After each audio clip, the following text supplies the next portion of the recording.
ఆనాడు పేతురు గారు చెరసాలలో ఉన్నప్పుడు సంఘం అంతా కూడా ఏం చేసిందంటే అత్యాశక్తితో ప్రార్థన చేసింది. కనుక ఈ సంవత్సరం కూడా సంఘం అంతా కూడా ఏం చేయాలంటే సంఘమును విశాలపరిచి నూతన సంఘాన్ని అనగా నూతన మందిరాన్ని దేవుడు మనకు దయచేయాలని ప్రార్థన అందరము చేయాలి. హల్లెలూయా.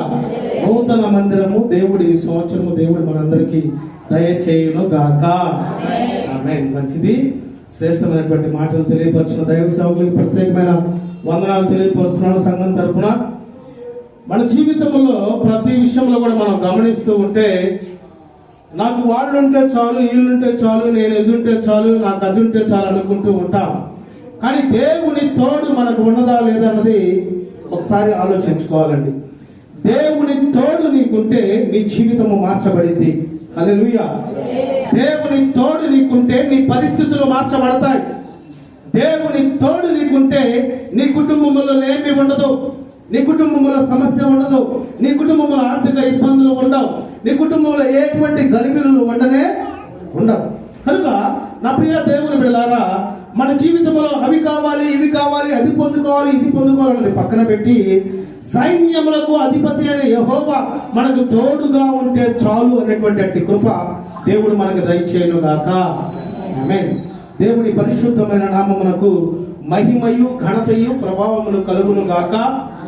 మన ప్రభువును రక్షకుడైన యేసు క్రీస్తు ప్రభువారి ఉన్నతమైన పరిశుద్ధమైన శక్తివంతమైన నామమున ప్రభు సన్నిధిలో కూడి ఉన్న దేవుని బిడ్డలైన మీ అందరికీ నా నిండు హృదయపూర్వక వందనములు, ప్రత్యేకపు శుభములు తెలియపరుస్తున్నాను.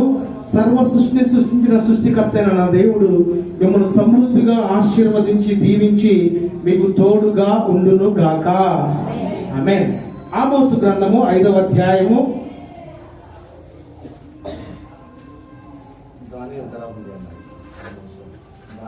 14వ వచనాన్ని చదువుకుందాం. ఆమోసు గ్రంథము 5వ అధ్యాయము 14వ వచనాన్ని చదువుకుందాం. మీరు బ్రతుకున్నట్లు కీడు విడిచి మేలు వెదకుడి, అలాగూ చేసిన ఎడల మీరు అనుకున్న చొప్పున దేవుడును సైన్యములకు అధిపతియగు యెహోవా మీకు తోడుగా నుండును. ఆమేన్. అయితే మనం ఏం చేయబడాలి? మీరు బ్రతుకున్నట్లు కీడు విడిచి మేలు వెదకాలి. ఏ కీడు విడిచిపెట్టాలి? మనలో దేవునికి అవిధేయత ఏదుందో దానిని విడిచిపెట్టే వారమై మనము ఉండాలి.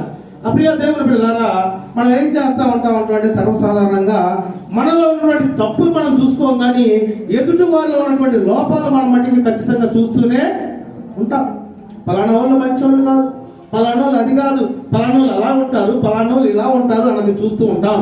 అసలు నీవెలా ఉన్నావు అన్నది దేవుడు ఈ సమయంలో తెలియపరుస్తున్నాడండి. హల్లెలూయా. కనుక మనము బ్రతుకున్నట్లు కీడు విడిచి మేలు వెదకాలి. మనం ఎప్పుడైతే మనలో ఉన్నటువంటి కీడు, అసూయ, ఆలోచన, తలంపులు, ద్వేషము, గర్వము సమస్తము విడిచిపెడతామో మేలుకరమైనటువంటి జీవితం దేవుడు మనకు దయచేస్తాడు. మనం అవన్నీ విడిచిపెట్టినంత వరకు వాటిని మనం పొందుకోలేము. మీరు ప్రత్యేకమైనటువంటి వాళ్ళని దేవుని వాక్యము తెలియపరుస్తుంది. ఒక రోజంట ఈ 5 వేళ్ళు ఒక ముచ్చటి మాట్లాడుకుంటూ ఉన్నాయి. ఈ పొట్టల వేలు అంటుందంట, మొదటిగా ఏది పట్టుకోవాలన్నా నేను లేని మీరేమి చేయలేని అంటుందంటండి. ఈ చూపుడు వేలు అంటుందంట, ఏది చూపించాలన్నా, ఏదన్నా మీకు తప్పు అని ఎదిరించాలన్నా, ఏదైనా చెప్పాలన్నా నేనే అంటుందంట.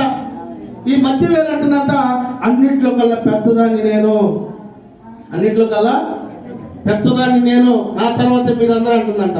ఈ చివరి వేలు అంటుందంట, 4వ వేలు, నేను తక్కువై ఉండొచ్చు కానీ బంగారం అయినా వెండి అయినా ఏ ఉంగరమైనా నాకే ధరిస్తానంటుందంట. ఈ 4 వేలు కలిసి ఈ చివరి వేలని నిందిస్తున్నాయి, అవమానపరుస్తున్నాయి, హేళన చేస్తున్నాయి. ఈ చివరి వేలు ఏమంటుందంటే, నిజమే నేను తక్కువ దాన్నే, నేను దేనికి పనికిరాని దాన్ని, కానీ నేను వందనములు తెలియపరిచినప్పుడు మొదటిగా కనబడేది నేనే అంటున్నాయండి. హల్లెలూయా. ఈ చేతి వేలను బట్టి మనం ఏం తెలుసుకోవాలంటే మనలో ఉన్నటువంటి గర్వాన్ని విడిచిపెట్టాలి. గర్వం ఏం చేస్తా ఉంటుందంటే ఒక్కొక్కసారి ధనం ద్వారా వచ్చింది, ఒక్కొక్కసారి బంధువుల ద్వారా వచ్చింది, ఒక్కొక్కసారి మనకు కలిగిన ద్వారా వచ్చింది. దేవుడు లేనిది మనకేమైనా ఉంటాయా? మనం ఏమైనా పొందుకోగలమా? ఏం పొందుకోలేం కదా.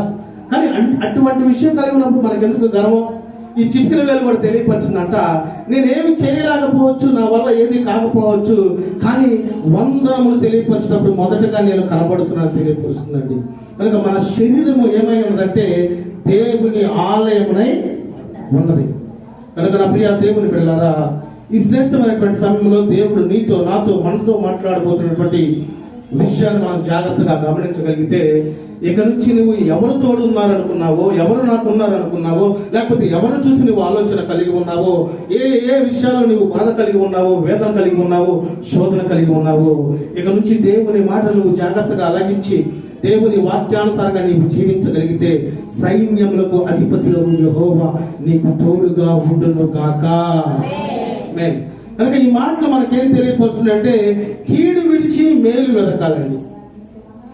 సంవత్సరాలు వస్తూ ఉంటాయి, క్రిస్మస్లు వస్తూ ఉంటాయి, జనవరిలు వస్తూ ఉంటాయి, పండగలు వస్తూ ఉంటాయి. మనుషులు వాటికి మార్చబడరు. మనుషులు ఎప్పుడు మార్చబడతారంటే దేవుని మనసు కలిగి జీవించినప్పుడు మార్చబడతారు, దేవుని ఆలోచన కలిగి జీవించినప్పుడు మార్చబడతారు, దేవుని కృప తప్ప నాకు ఏది అవసరం లేదని దేవుని మీద ఆధారపడి జీవిస్తారు చూసారా, అప్పుడు మనుషులు మార్చబడతారు. హల్లెలూయా. మనుషులు మార్చబడి దేవుని యొక్క పరిశుద్ధత, దేవుని యొక్క యథార్థత, దేవుని యొక్క నీతి కలిగి ఉండేటప్పుడే అపవాదిగాడు ఎక్కడి నుంచి వస్తాడో నాకు తెలియదు, అటుక్కన వచ్చేసి నీ జీవితాన్ని మార్చేస్తాడండి. అంతదాకెందుకు ఇప్పుడు దేవుని మందిరానికి మనం వచ్చామంటే ఎన్నో ఆటంకాలు వచ్చి ఉంటాయి. అప్పుడేందుకు ప్రార్థన చేయి, ఇప్పుడు సమయం ఉంది కానీ ఆటంకాలు వస్తూ ఉంటాయి. ఈరోజు ఆశ్చర్యకరమైన విషయం అంటే, నేను ఈ మందిరం అన్నయ్య గారి మందిరం స్టార్ట్ చేసినప్పుడు కూడా 9:30 టైంకి ఎప్పుడు నేను రాలేదు దేవుని మందిరానికి. ఈరోజు దేవుడు పెందల కాడే దేవుని సన్నిధికి నడిపించాడని అనుకుంటూ ఉన్నాను. ఇలా పైగా పాట స్టార్ట్ చేస్తూనే ఉన్నాను. హల్లెలూయా. కనుక నా ప్రియ దేవుని బిడ్డలారా, మనం కీడు విడిచి మేలు వెతికే వారిగా ఉండాలి. అట్ ద సేమ్ టైము ఇతరులకు కీడు చేయక మేలు చేసేవారిగా మనం ఉండాలి. మనం అనుకుంటా ఉంటాం, నేను ఎవరికి ఏం కీడు చేయను, ఏం చేయలేను. ఒకరి గురించి నువ్వు వేరే వారికి విమర్శగా మాట్లాడటమే కీడు. అవునా కదా? ఈ మధ్యకాలంలో 4-5 అక్కాయలు కనపడి ఒకసారి కూర్చున్నారు అనుకోండి, ఏం మాట్లాడుకుంటారు? దేవుడు గొప్ప కార్యం చేశాడు, దేవుడు అద్భుతాలు చేశాడు, ఆశ్చర్యకచారు మాట్లాడుకుంటారా?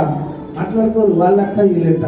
ఈ రోజు అన్నలు కూడా ఏదో తక్కువ కాల, వాళ్ళు కూడా ఇదే డబ్బా పడుతున్నారు. కనుక నా ప్రియ దేవుని బిడ్డలారా, మన జీవితంలో మేలుకరమైనటువంటి జీవితము, ఆశీర్వాదకరమైనటువంటి జీవితం, దేవుడితో తోడు పొందుకున్నటువంటి జీవితాలు కలిగి ఉండాలని పరిశుద్ధాత్ముడు తెలియపరుస్తున్నాడు. కనుక న్యాయము చేయువారిగా శక్తి ప్రభావం కలిగిన సైన్యంలోకి అధిపతి యెహోవా నీకు తోడుగా ఉండాలంటే, సైన్యంలోకి అధిపతి యెహోవా తోడు నీకుంటే నీ జీవితంలో ఏం జరిగింది అన్నది కొన్ని మాటలు మీకు తెలియపరుస్తాను. ఆ మాటలు జాగ్రత్తగా ఆలోచించవలసిందిగా తెలియపరుస్తున్నాను. మొదటి మాట, మనలను విమోచిస్తాడండి. ఏం చేస్తాడు? దేవుడు తోడుగా ఉంటే మనకి విమోచిస్తాడు, మనల్ని టెస్ట్ చేస్తాడు, పరిశోధిస్తాడు. నీ జీవితం ఎలాగుంది, నీ నడవడిక ఎలాగుంది, నీ మాట ఎలాగుంది, నీ చూపు ఎలాగుంది, నీ క్రియలు ఎలాగున్నాయని దేవుడు మనకు బయలుపరుస్తాడు. చూద్దాం మాటలు. యెషయా గ్రంథం 57వ అధ్యాయం, యెషయా గ్రంథము 47వ అధ్యాయం 4వ వచనం చదువుకుందాం.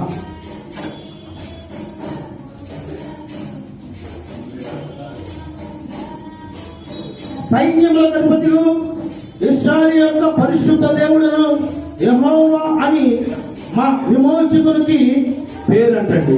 దేవుడికి ఏం పేరు? విమోచకుడు అని పేరు. ఏ విషయాల్లో విమోచకుడు అంటే, నీ పాపమును ఆయన పాపముగా ఈ లోకానికి వచ్చి విమోచించినటువంటి అంత పేరు కలిగిన వాడు నేను ఆరాధిస్తున్న దేవుడై ఉన్నాడు. హల్లెలూయా. అనుకుంటా ఉంటాం, నేను ఎంత పరిశుద్ధుని అనుకుంటా ఉంటాం మనం ప్రతి ఒక్కరు కూడా వ్యక్తిగతంగా. కానీ నీలో ఏదో డాలు, నీలో ఏదో మచ్చ, నీలో ఏదో ముళ్ళు ఉండకుండా ఉండనే ఉండదు. ఆ పూర్తి పరిపూర్ణమైనటువంటి దేవుని యొక్క కృప, దేవుని యొక్క ఆలోచన, దేవుని యొక్క తలంపు హృదయపూర్వకంగా మనకున్నటువంటి సమస్తము మనం విడిచిపెట్టగలిగితే విమోచించే దేవుని యొక్క బిడ్డలుగా మనం చేర్చబడతాము. ప్రతి విషయంలో కూడా దేవుడు తోడు వారికి ఉంటుందండి. దేవుని తోడు ఉన్నవారు జీవితంలో మనం చూస్తా ఉంటే, దావీదు జీవితంలో దేవుని తోడు ఉంది కనుకనే యుద్ధ శ్రీరుడు బలవంతుడైనటువంటి గొలియాతుని చిన్న రాయితో చంపేశాడు, ఒడిస్తూ. అవునా కదా? అదేవిధంగా యోసేపు జీవితంలో దేవుని తోడుగా ఉండదు కనుకనే ఆ కుటుంబస్తులు విడిచిపెట్టిన, అన్నదమ్ములు విడిచేసిన, సమస్తము విడిచిపెట్టిన, ఎక్కడైతే బందీగా ఉన్నాడో అక్కడే ప్రధానమంత్రి స్థానం దేవుడు తనకి ఇచ్చాడు.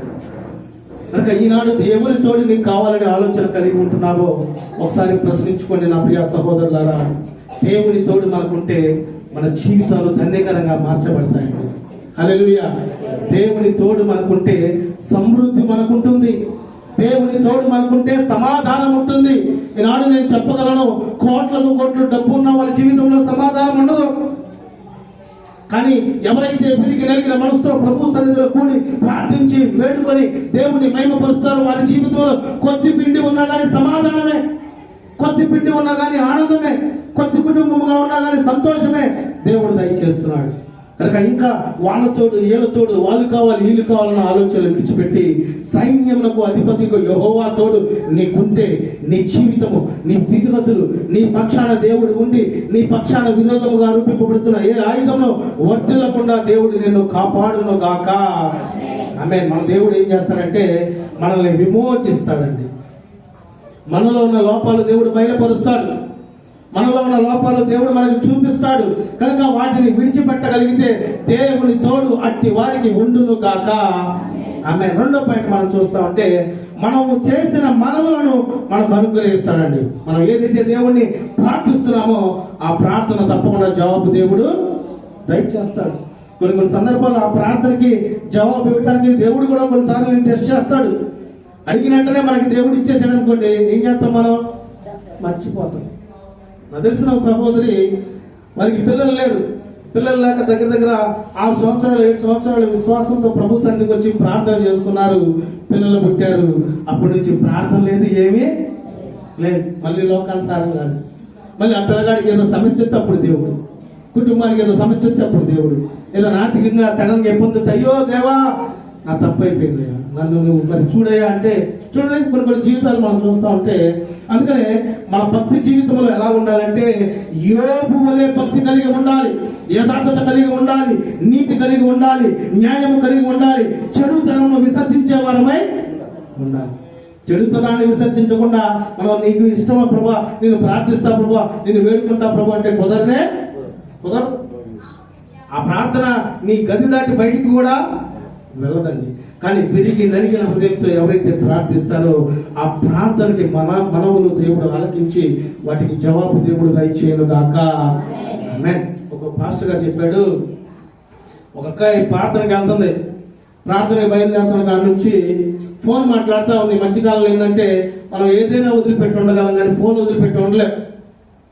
అవునా కదా? ఫోన్ మాట్లాడుతూనే ఆటో ఆపింది అక్కాయి. ఫోన్ మాట్లాడుతూనే ఆటో ఎక్కింది. అలా చర్చికి పోవాలండి అందే. ఓకే ఎక్కడమ్మా మేడం గారు అన్నాడు. చర్చికి ఆటో ఎక్కి కూర్చుంది. ఇక సొల్లు మాట్లాడుకుంటూ వెళ్ళిపోతుంది. రావాల్సిన ప్లేస్ అనేది వచ్చేసింది. వచ్చిన తర్వాత ఆటో అతను ఎంత అయిందని డబ్బులు అడిగితే 70 రూపాయలు అన్నాడు. 100 ఇచ్చింది. ఆ ఉంచుకో అంది. ఇంకా అక్కాయి గబగబా పోయి చర్చి మందిరంలోకి వెళ్ళిపోయింది. వెళ్ళిపోయినాక అక్కాయి డౌట్ వచ్చింది. ఏం డౌట్ అంటే బ్యాగ్ మర్చిపోయింది. ఏం మర్చిపోయింది? బ్యాగ్ మర్చిపోయింది. మాస్టర్ గారి దగ్గరికి వెళ్ళింది. అయ్యా ప్రార్థనకి నేను వస్తుంటే సాతాన్ గారు నా బ్యాగ్ నూకేశాడయా అని చెబుతుందండి. ఏం చెబుతుంది? సాతాన్ గారి బ్యాగు నూకేశాడంటుంది. ఎవరిదే తప్పు? ఆమెదే తప్పు. అసలు ఆ సొల్లెందుకు, ఆ మాటలు ఎందుకు? మనం దేవుని సన్నిధిలో ఉన్నప్పుడు, దేవుని ఆరాధిస్తున్నప్పుడు, దేవుని మహిమపరుస్తున్నప్పుడు, దేవుని యొక్క ఆలోచన తలంపులు ఉద్దేశాలు కలిగి ఉన్నప్పుడు అలాంటి ఆలోచన విధానం మనం కలిగి ఉండడానికి వీలు లేదు. అయితే నేను వారిని ఎవరిని విమర్శించట్లేదు. కానీ మళ్ళీ ఏమైందంటే ఆ పాస్టర్ గారికి చెప్పి ఎంతో బాధపడుతున్నప్పుడు పాస్టర్ గారు ప్రార్థన చేస్తే మళ్ళీ ఆ బ్యాగ్ తీసుకొని వచ్చాడు. ఆటో డ్రైవర్ వచ్చేసి ఆ బ్యాగ్ తీసుకొచ్చేసి ఇవ్వటం అనేది జరిగింది. అది అందులో 10,000 20,000 ఉన్నాయి అనుకోండి. ఆ బ్యాగులో వచ్చి వెనకే రాదు. కనుక నా ప్రియ దేవుని బిడ్డలారా, మనం ఎలాంటి వారమై ఉండాలంటే మన క్రియలు దేవునికి మహిమార్థకరంగా ఉండాలి. మనం చేసే ఆలోచన, మాట, నడవడిక, తలంపులు, ఉద్దేశాలు సమస్తము దేవునికి ఇష్టానుసారమైనగా ఉండగలిగితే వారి పక్షమున దేవుడు తప్పకుండా తోడుగా ఉండును గాక. ఆమేన్. అయితే రెండో పాయింట్, మనం చేసిన మనవులను మనకు అనుగ్రహిస్తాడు. మొదటి సమూయేలు గ్రంథము 1వ అధ్యాయము 1వ అధ్యాయము వచనంలో మనం చూస్తే, హన్న అది కాదు నా ఏలినవాడా, నేను మనోదుఖము గలవాడనై ఉన్నాను, నేను ద్రాక్షారసమునైనను మద్యమునైనను పానము చేయలేదు, కానీ నా ఆత్మ యెహోవా సన్నిధిని కుమ్మరించుచున్నానని తెలియపరుస్తుందండి. ఆమె హృదయం ఏం చేస్తుందంటే ఆమె ఆత్మ యెహోవా సన్నిధిని కుమ్మరిస్తూ ఉంది. ఇక మనం చూస్తా ఉంటే 27వ వచనంలో, ఈ బిడ్డను దయచేయమని యెహోవాతో నేను చేసిన మనవని ఆయన నాకు అనుగ్రహించున్నాడు, కాబట్టి నేను ఆ బిడ్డను యెహోవాకు ప్రతిష్ఠించున్నాను, తాను బ్రతుకు దినములన్నిటిను వాడు యెహోవాకు ప్రతిష్ఠుడని చెప్పాను. అప్పుడు వాడు యెహోవాకు అక్కడనే మొక్కాను. హల్లెలూయా. కనుక మన ప్రార్థనకి జవాబు మనం ఎందుకు పొందుకోలేకపోతున్నాం అంటే, ఏదో అవిధేయత మనం కలిగి ఉంటున్నాం, ఏదో లోపం మనం కలిగి ఉంటున్నామండి. నా ప్రియ దేవుని బిడ్డలారా, దేవుడు నీతిమంతుల ప్రార్థన యెహోవా ఆలకిస్తాడండి. మనం నీతిమంతులుగా ఉండగలిగితే, మనం భక్తిమంతులుగా ఉండగలిగితే, దేవుని యొక్క బిడ్డలుగా మనం తీర్చగలిగితే, మనలో అసలు సమస్యలు ఉండడానికి వీలు లేదు, ఆర్థిక ఇబ్బందులు ఉండడానికి వీలు లేదు. ఒకవేళ సమస్యలు, శోధనలు, ఇబ్బందులు, నిట్టూర్పులు, నిందలు, అవమానాలు, వేదనలు, అనారోగ్య పరిస్థితులు మనకున్న సమాధానముగా ఉంటాం. దేనికి భయపడాల్సినటువంటి పని లేనే లేదు. ఎందుకంటే మన పక్షాన దేవుడు తోడుగా ఉన్నాడు కనుక ఆయన మనల్ని ధైర్యపరుస్తాడు, శక్తినిస్తాడు, బలమిస్తాడు, బుద్ధినిస్తాడు, జ్ఞానం మనకి దయచేస్తాడు. హల్లెలూయా.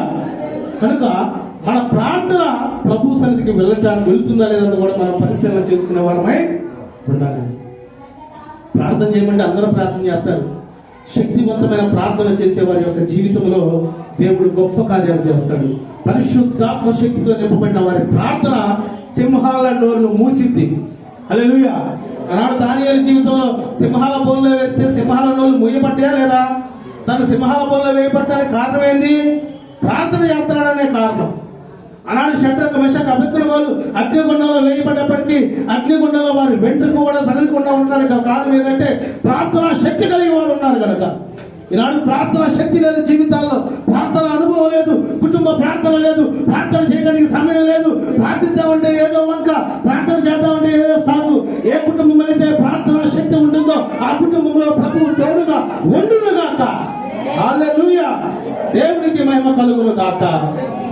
కనుక నా ప్రియ దేవుని బిడ్డలారా, దేవుని తోడు మనకు ఉండాలంటే ప్రార్థన శక్తి మనం కలిగి ఉండాలి. కుటుంబ ప్రార్థన జరుగుతుందా? కుటుంబంలో మనమన్నా ప్రార్థన చేస్తున్నామంటే ఏదో సమస్య వచ్చినప్పుడు, ఏదో బాధ వచ్చినప్పుడు, ఏదో ఇబ్బంది వచ్చినప్పుడే. ఎందుకు ప్రతిదినం చేయలేకపోతున్నాం? ఎందుకు ప్రతిదినం ప్రార్థించలేకపోతున్నాం? ఎందుకు ప్రతిదినం ప్రభువుకి మొరపెట్టలేకపోతున్నాం అంటే నీలో దేవుని తోడు పొందుకోలేనటువంటి అవిధేయత ఏదో ఉంది. దాన్ని విడిచిపెట్టాలండి నా ప్రియ దేవుని పిల్లలు. ఈ యొక్క సంవత్సరం, ఈ జనవరి మాసం నుంచైనా దేవుని తోడు నీకుంటే నీ కుటుంబంలో దేవుడు గొప్ప కార్యము జరిగించునుగాక. నీ కుటుంబంలో అద్భుత కార్యములు దేవుడు చూపించునుగాక. సాక్షిగా నీ జీవితాన్ని దేవుడు మార్చునుగాక. ఇందా చిన్న విషయం జరిగితే వెంటనే నా మనసులో వేదన వచ్చి ప్రార్థన చేసుకుంటా ఉన్నాను. ప్రభు ఏం తెలియపరచాడంటే, ఏం భయం లేదు, దేవుడు నీ సహోదరుడికి కొత్త మందిరం, పెద్ద మందిరాన్ని ఇవ్వబోతున్నాడని దేవుడు నా మనసులో తగ్గాడండి. అదే నేను మీకు తెలియపరిచి ఉన్నాను. దేవుడికి మహిమ కలుగును గాక. ఆమేన్. నూతనమైనటువంటి గొప్ప విశాల మందిరంలో ఈ సంవత్సరం మనం అందరము దేవుని సన్నిధిలో ఆరాధించి, గణపరిచి, మహిమపరిచి కొనియాడుదుము గాక. సంఘమంతా అత్యాశక్తితో దీని గురించి ప్రార్థించుదురు గాక. ఈ కుటుంబాల్లో దేవుడు మేలును జరిగించును గాక. ఆమేన్. కనుక సైన్యములకు అధిపతి యెహోవా మనకు తోడుగా ఉన్నారంటే రెండో పాయింట్, మనకు చేసిన మనవులు మనకి అనుగ్రహిస్తాడు. మూడో పాయింట్ మనం చూద్దాం. మన పక్షాన యుద్ధము చేస్తాడండి దేవుడు. జాగ్రత్త గమనించాలి. సమస్య వచ్చింది, బాధ వచ్చింది, ఇబ్బంది వచ్చిందని కొంతమంది చర్చికి వెళ్ళరు, ప్రార్థన చేయరు, లేకపోతే వేరే వేరే ఆలోచన కలిగి ఉంటారు. కానీ యుద్ధము చేయి, దేవుడు మన పక్షాన ఉన్నాడన్నది జ్ఞాపకం చేసుకోవాలి. ఇదే మొదటి సమూయేలు గ్రంథము 17వ అధ్యాయము 45వ వచనం చదువుకున్నాం.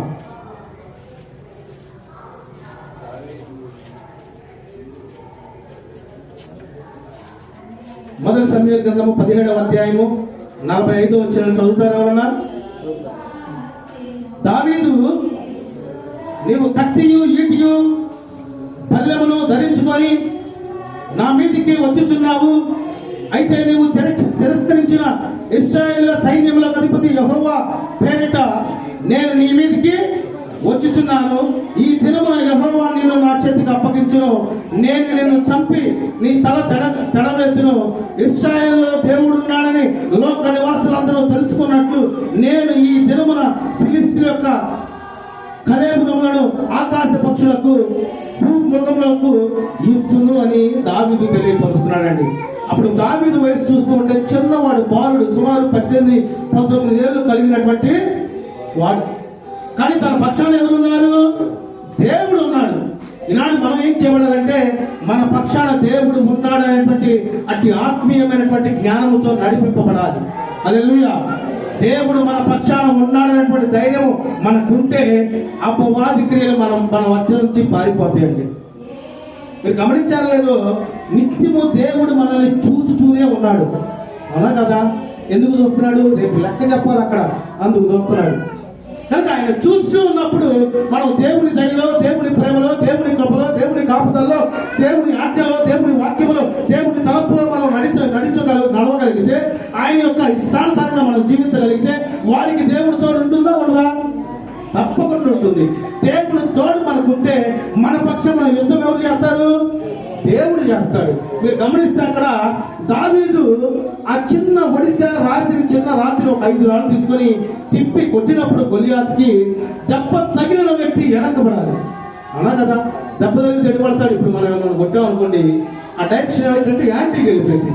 కానీ ఆ గొలియాతుకి రాయి తగిలినప్పుడు ఆ గొలియాతు ఏం చేశాడంటే ముందుకు పడ్డాడు. అంటే ఎవరు నెట్టాడు? అతన్ని దేవుడు నెట్టాడు. హల్లెలూయా.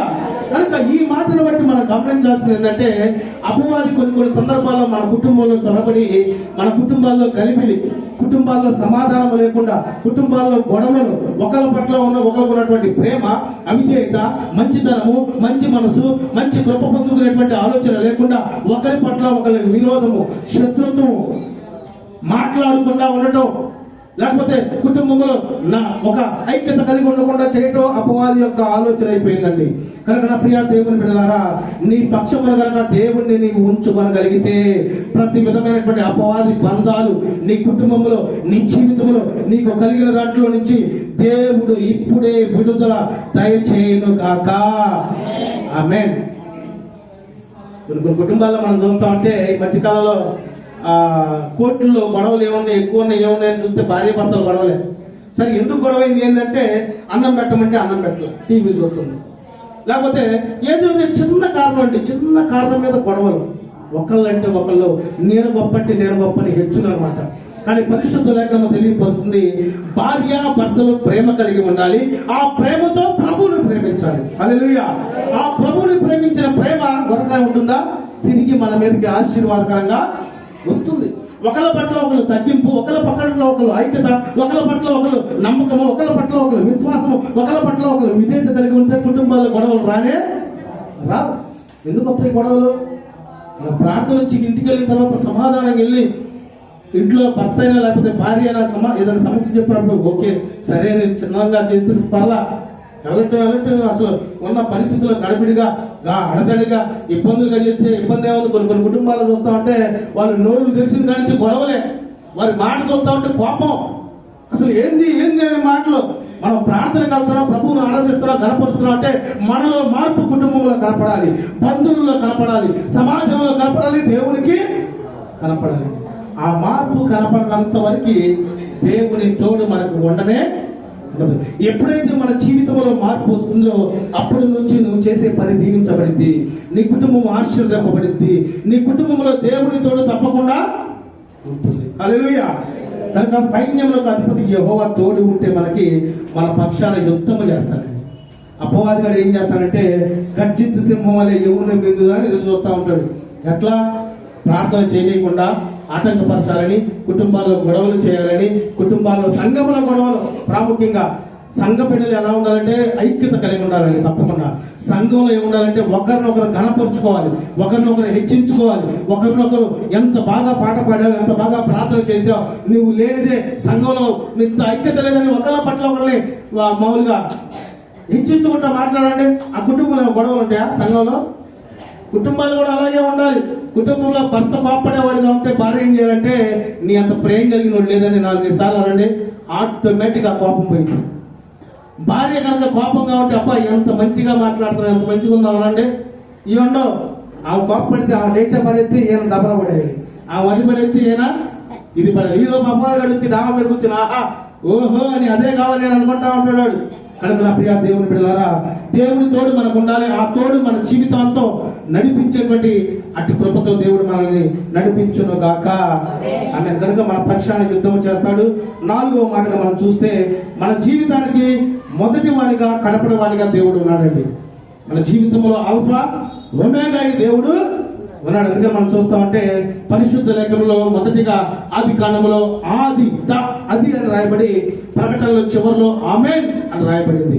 కనుక మన దేవుడు మొదటివాడు కడపటివాడునై ఉన్నాడు, ఆల్ఫా ఒమేగా ఉన్నాడు. కనుక మాట చూద్దాం, మన జీవితానికి మొదటిసారిగా కడపటివాడిగా ఉన్నాడు. యెషయా గ్రంథము 44వ అధ్యాయము, యెషయా గ్రంథము 44వ అధ్యాయము 6వ వచనాన్ని చదువుకుందాం.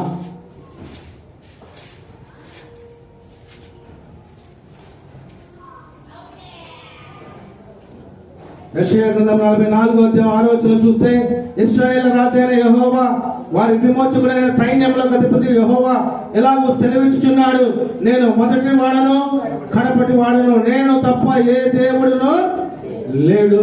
హల్లెలూయా. ఈ మాటను బట్టి మనం గమనించాల్సింది ఏంటంటే మన దేవుడు ఆల్ఫా ఒమేగా ఉన్నాడు, ఆదియును అంతమునై ఉన్నాడు. కనుక మనం ఏం చేయాలంటే మన జీవితం మొదటి నుంచి చివరి జీవితం వరకు కూడా దేవుని తోడుతో నడిపింపబడే వారమే మనము ఉండాలి. అందుకని మన జీవితానికి మొదటి వారిగా కడపటి వారిగా దేవుడు ఉన్నాడు కనుక ఆయన తోడు మనం కలిగి ఉండాలండి. ప్రియ దేవుని బిడ్డలారా, ఏ కుటుంబం అయితే విరిగి నలిగిన హృదయంతో ప్రభువుకి మొరపెడతారో ఆ కుటుంబంలో తప్పకుండా దేవుడు ఉంటాడండి. దేవుడు గనక మన కుటుంబాల్లో ఉంటే ఎంత ఆనందమో, ఎంత సమృద్ధో, ఎంత సమాధానమో, ఎంత దీవెనో, ఎంత ధన్యకరమో, ఎంత ఆశీర్వాదకరమో. కనుక దేవుడిని మన కుటుంబంలో ఉంచుకోవడానికి సమయం లేదు.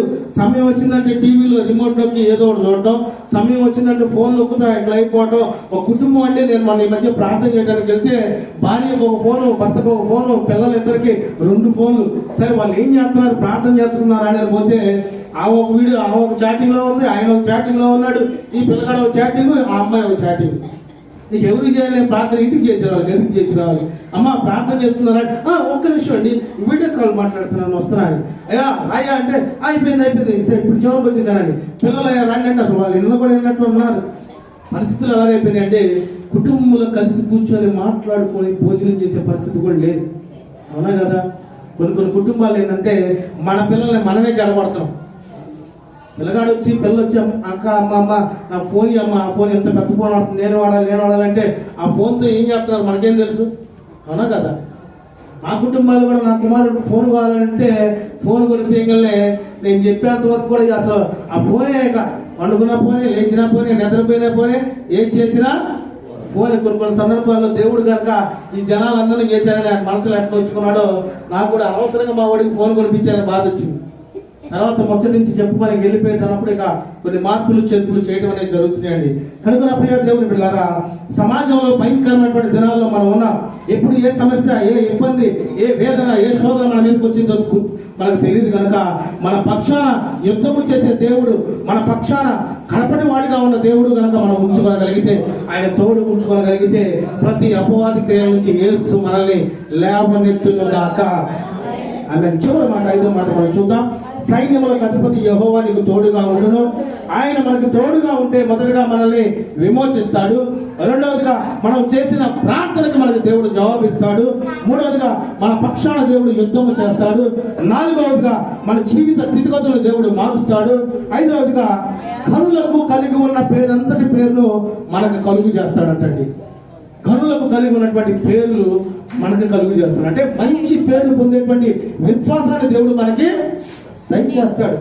అలా నా ఉందంటే మంచివా అని మనం చెప్పాలంటే ఎట్లా ఉండాలో ఆ క్రియలు, ఆ మాటలు, ఆ నడి మాటలు మంచిగా ఉండాలి. కోప్పడే ఉందనుకోండి ఆ మంచివని ఎవరైనా అంటారా? అందరూ కొంతమంది అంటారు, లేకపోతే మళ్ళీ వాళ్ళ మీద గొడవ పడిద్దారు. చూద్దాం మాట. మొదటి దినవృత్తాంతములు 17వ అధ్యాయము ముగింపులోకి వచ్చేసాం మనం. మొదటి దినవృత్తాంతములు 17వ అధ్యాయము 7-8 వచనాలు చదువుకుందాం. నేను చెబుతాను, జాగ్రత్తగా వినండి. కావున నీవు నా సేవకుడైన దావీదుతో చెప్పవలసినది ఏమనగా, సైన్యములకు అధిపతి యెహోవా ఈ ప్రకారము సెలవిచ్చుచున్నాడు, నీవు నా జనులైన ఇశ్రాయేలుల మీద అధిపతివై ఉండునట్లు గొర్రెల వెంబడి తిరుగుచున్న నిన్ను గొర్రెల దొడ్డు నుండి తీసివేసి నీవు వెళ్ళిన చోటెల్లను నీకు తోడుగా ఉండి, చెబుతున్నాను వినండి, నీవు వెళ్ళిన చోటునెల్లా నీకు తోడుగా ఉండి నిన్ను ద్వేషించు వారికి నీ ముందర నిలువనీయక నిర్మూలము చేసి లోకములోని గనులకు కలిగి ఉన్న పేరు వంటి పేరు నీకు కలుగా చేయుదును. దావీదు జీవితంలో మనం చూస్తూ ఉంటే గొర్రెల కాపరిగా ఉన్నాడు. గొర్రెల కాపరి యొక్క స్థితిగతులు మనం చూడగలిగినట్లయితే సరిగ్గా నిద్ర ఉండదు, సరిగ్గా స్నానం ఉండదు, సరిగ్గా వారి పక్కన మనం నుంచోలేము కూడా కాసేపు. అవునా కాదు? ఇప్పుడు గొర్రెల కాపరులు చాలా మంది ఉన్నారు. వారి యొక్క స్థితి చూస్తూ ఉంటే చాలా దీనమైనటువంటి స్థితిలో ఉంటారు. అలాగని వారు పేదోళ్ళు అనుకుంటే కుదరదు. వారి కుటుంబాల్లో కోట్లు డబ్బులు ఉంటాయి, కానీ అరిగిపోయిన చెప్పులేసుకుని తిరుగుతూ ఉంటారు. అదేందో నాకు అర్థం కాదు. మా ఏరియాలో కూడా అలాంటి వాళ్ళు ఉన్నారు. కనుక నా ప్రియ దేవుని బిడ్డలారా, మన దేవుడు ఎలాంటి వాడంటే దరిద్రపు స్థితిలో ఉన్న నిన్ను పట్టుకొని ఘనపరిచే స్థితిలో నిన్ను లేవనెత్తగలడు. హల్లెలూయా. వేదనకరమైనటువంటి స్థితిలో ఉన్న నిన్ను పట్టుకొని ఉన్నతమైనటువంటి స్థితిలో దేవుడు లేవనెత్తగలడు. ఆనాడు దావీదు జీవితంలో వీడు గొర్రెల కాపరి మాత్రమే, వీడు దేనికి పనికిరాడని తన తండ్రి తన సహోదరులు ఎలా చేశాడంటే, వీడు గొర్రెల మేపడానికి తప్పి దానికి పనికిరాడు అనుకున్నాడు. కానీ తను గొర్రెల మేపుతో ఏం చేస్తున్నాడు? దేవుని తోడు తను పొందుకున్నాడు. దేవుని యొక్క తోడు కలిగి పాటలు పాడుతూ సితారా వాయిస్తూ హృదయపూర్వకంగా ప్రభుని ఆరాధిస్తూ ఉన్నాడు. తనకు కలిగినంత జీవితంలో నా దేవుని యొక్క ఆలోచన విధానం ప్రకారం నేను జీవిస్తా చాలని దేవుని తోడు తను కలిగి ఉన్నాడు. ఆ తోడు ఏం చేసిందంటే ఆ ప్రాంతంలో ప్రధానమంత్రి చక్రవర్తిగా మార్చిందండి. హల్లెలూయా. కనుక నా ప్రియ దేవుని బిడ్డలారా, మన కుటుంబాలు ఎక్కడ వేసిన గొంగలి అక్కడ ఉండటానికి వీలు లేదు. దేవుడు ఘనపరచాలని, ఆశీర్వదించాలి, ఉన్నతమైనటువంటి స్థితిలో నేను ఉంచాలని ఆలోచన కలిగి ఉంటున్నాడు. కానీ నీవు ఎదగలేక, ఆశీర్వాదం పొందుకోలేక, ఆ ఉన్నతమైనటువంటి స్థితిలో ఉండలేకపోవడానికి కారణం ఎవరంటే నీవే కారణం, నీ లోపమే కారణం. ఆ లోపాలు సరి చేసుకొని దేవుని తోడుగా నీవు కలిగి ఉండగలిగితే, నా ప్రియ దేవుని బిడ్డలారా, ఈ లోకములో ఏ ఒక్కరు నాకు తోడుగా లేరని బాధపడుతున్నారేమో, ఎవరు నాకు ఆశ్రయంగా లేరని బాధపడుతున్నారేమో, ఎవరు నా పక్షాన లేరని బాధపడుతున్నారేమో, నన్ను సృష్టించిన దేవుడు నీకు తోడుగా ఉన్నాడు. అయితే దేవదూతలు, సూర్య చంద్ర నక్షత్రాలు, సంఘ సమూహము, సైన్యములకు అధిపతి అయిన దేవుడు నీకు తోడుగా ఉంటాడని వాగ్దానం చేస్తున్నారు. హల్లెలూయా.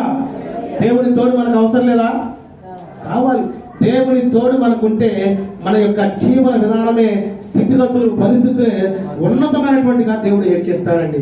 కనుక అప్రియ దేవుని బిడ్డలారా, సైన్యములకు అధిపతి అయిన దేవుడు మీకు తోడుగా ఉంటాడని వాగ్దానం చేస్తున్నాడు. కాబట్టి అశాశ్వతమైన మనుషులను ఎడబాటును బట్టి బాధపడక నీవు శాశ్వత కాలం తోడుగా ఉండి నిన్ను ముందుకు నడిపించు దేవుని బట్టి ధైర్యముగా, ఆనందముగా నీవు జీవించగలిగితే దేవుడు నీకు తోడుగా ఉండును గాక. ఆమేన్. ఈ మాటలు దేవుడు మన ఇంటిలో ఆశీర్వదించి దీవించి ఫలవంతంగా మార్చును గాక. ఆమేన్. ప్రార్థన చేసుకుందాం. పరిశుద్ధుల మహోన్నతుల నీకే వందనాలు, స్తోత్రాలు తండ్రి. ఇదిగో ప్రభువా, సైన్యములకు అధిపతి అయిన యెహోవా నీకు తోడుగా ఉంటాడని తెలియపరచావు తండ్రి. కనుక మీ తోడు మాకుంటే చాలు ప్రభువా. తెలియపరుస్తున్నాం మా తండ్రి. ఇదిగో ప్రభువా, ఈ జనవరి మాసము, ఈ పరిశుద్ధ దినము తండ్రి, ఈ ఉదయకాలమున తండ్రి నీ సన్నిధిలో కూడి నిన్ను ప్రార్థించి, స్తుతించి, కీర్తించి, నీ మాటలు విని ఉన్న నీ బిడ్డల జీవితాల్లో ఒక ఉన్నతమైనటువంటి కార్యం మీరు జరిగించమని ప్రార్థిస్తున్నాము తండ్రి. ఇదిగో ప్రభువా, నీ సన్నిధిలో జరుగుతున్న ప్రార్థనకి మీరు జవాబు దయచేయుదురు గాక. నీ సన్నిధిలో నిలబడి ఉన్న తండ్రి, నీ ప్రార్థనలో ఏకీపిస్తున్న బిడ్డల జీవితాల్లో, వారి కుటుంబాల్లో మీరు తోడుగా ఉండుదురు గాక. ఇదిగో నాయన ప్రభువా, ఈ లోకంలో జీవిస్తున్నటువంటి ప్రతి మనిషిని అయిన తండ్రి మీచే బలపరచాలని, మీచే నడిపింపబడాలని, మీ కృపలో, మీ దయలో, మీ ప్రేమలో, మీ కాపుదలలో ఉండాలని మీరు ఆలోచన కలిగి ఉన్నారు ప్రభా. ఇదిగో తండ్రి, ఈ మందిర విషయమై ప్రార్థిస్తున్నాము తండ్రి. నీ దాసుడు అయిన తండ్రి, మా అన్నగారు అయిన తండ్రి, పాస్టర్ గారికి తండ్రి, మీరు గొప్ప మందిరాన్ని మీరు దయచేయబోతున్నందుకు మీకు స్తోత్రాలు తెలియపరుస్తున్నాము తండ్రి. నూతన మందిరము నీ దాసుడికి మీరు ఈ సంవత్సరంలో దయ చేయుదురు గాక. ఆ నమ్మకం మేము కలిగి ఉన్నాము తండ్రి. నాయన తండ్రి విశ్వాసులు అందరూ నాయన తండ్రి దాని కొరకు ప్రార్థించడానికి మీరు కృప దయచేయమని ప్రార్థిస్తున్నాము తండ్రి. ఇదిగో ప్రభువా, నీ ప్రార్థనలో ఏకీపిస్తున్నటువంటి కుటుంబాలు విశ్వాసుల యొక్క జీవితాల్లో మరి కుటుంబాల్లో ఏ సమస్యలు ఉన్నాయో, ఏ బాధలు ఉన్నాయో, ఏ వేదనలు ఉన్నాయో, ఏ శోధనలు ఉన్నాయో, ఎటువంటి ఇబ్బందుల్లో కొట్టిమిట్టాడుతున్నారో మాకు తెలియదు కానీ సమస్తము చూచుచున్న దేవా, ప్రతి కుటుంబం సమస్య, బాధ, ఇబ్బంది ఇప్పుడే యేసు నామములో మీరు కొట్టి వేయుదురు గాక. నీ కృపతో ప్రతి కుటుంబము బలపరచుదురు గాక. నీ కృపతో నడిపించుదురు గాక. కుటుంబాలుగా కుటుంబ ప్రార్థన పెట్టుకొని నిన్ను ఆ కుటుంబంలో నాయన తండ్రి నిన్ను నీ తోడు కలిగి ఉండేటువంటి కుటుంబంగా ఉండటకు మీరు ఏర్పరచుదురు గాక. ప్రతి కుటుంబాన్ని మీరు దీవించమని ప్రార్థిస్తున్నాము తండ్రి. స్థానిక సేవకులు తండ్రి, సంఘ కాపరి దూర ప్రాంతం వెళ్ళి ఉన్నారు. వారి రాకపోకల్లో, వారి ఆలోచనలో, వారి యొక్క విషయాలు మీరు తోడుగా ఉండి మరలా క్షేమముగా గృహముకు వచ్చుటకు మీరు కృప దయచేయమని ప్రార్థిస్తున్నాము తండ్రి. ఇదిగో ప్రభువా, నా తోటి సేవకుడైనటువంటి ప్రసాద్ గారిని బట్టి ప్రార్థిస్తున్నాను, అన్నగారిని బట్టి ప్రార్థిస్తున్నాను. వారి యొక్క ఆలోచనలో, విషయాల్లో మీరు తోడుకొనండి. మంచి సహవాసం కలిగి ఉన్నట్టుగా మీరు కృప దయచేయండి. వారు చేసే సేవలో, వ్యక్తిగతంగా, ఆలోచనలో, కుటుంబ పరంగా ఆశీర్వాదకరంగా మీరు తోడుగా ఉండి నడిపించమని ప్రార్థిస్తున్నాం. నీ సన్నిధిలో కూర్చొని ఉన్న ప్రార్థనలో గోచాడుతూ ఉన్న నీ బిడ్డల యొక్క ప్రార్థన మీరు ఆలకించండి దేవా. వారి జీవితంలో, మా జీవితంలో తప్పు నుండి తొలగించండి తండ్రి. మంచి ఆరోగ్యం దయచేయండి తండ్రి. చాలా మంది పెద్దవారు ఉంటున్నారు, మోకాళ్ళని పురించి స్వస్థత దయచేయండి, మంచి ఆరోగ్యం దయచేయండి, మంచి కృపణ దయచేయండి. మంచి మేలులతో బిడ్డల యొక్క జీవితాన్ని మరి తృప్తి కలిగి ఉన్నట్టుగా మీరు చూపించమని ప్రార్థిస్తున్నాము తండ్రి. ఇదిగో ప్రభువా, మీ దాసుడి ద్వారా మీరు మాట్లాడారు. సంఘం ఏ స్థితి కలిగి ఉండాలి, సంఘం ఎలా ఉండాలని తెలియపరిచారు. సంఘం ఐక్యత కలిగి ఉన్నట్టు కృప దయచేయండి తండ్రి. సహోదరులు ఐక్యత కలిగి నివసించిన ఎంత మేలు, ఎంత మనోహరమైన తెలియపరిచావు తండ్రి. ఇదిగో ప్రభా, ఎవరిలో ఏ భేదము, ఏ హెచ్చు, ఏ తక్కువ, ఏ గర్వం లేకుండా సంఘము ఐక్యముగా ఉన్నట్టుకు మీరు కృప దయచేయుదురు గాక. సంఘ ప్రార్థన మీరు ఆలకించుదురు గాక. సంఘ బిడ్డల పక్షాన మీరు తోడుగా ఉండుదురు గాక. అట్టి కృపతో నడిపించమని బలపరచమని ప్రార్థిస్తున్నావు తండ్రి. ఇదిగో ప్రభా, ఈ ప్రపంచంలోని నీ బిడ్డలందరి పక్షాన మీరు తోడే ఉండి మీ కృప, మీ కాపుదల, మీ ప్రేమ దయచేయమని ప్రార్థిస్తున్నాం. నీవు నాకు మొరపెట్టుము, నీవు గ్రహింపలేని గొప్ప కార్యములు, ఘోరమైన సంగతులు నేను నీకు తెలియపరుస్తానని తెలియపరచావు తండ్రి. గొప్ప కార్యాలు మా జీవితంలో మీరు జరిగించండి తండ్రి. నేను తండ్రి గొప్ప అద్భుత కార్యాలు జరిగించమని ప్రార్థిస్తున్నాం. కుటుంబాలు ఏమైనా గొడవలు ఉంటే తీసివేయండి ప్రభా.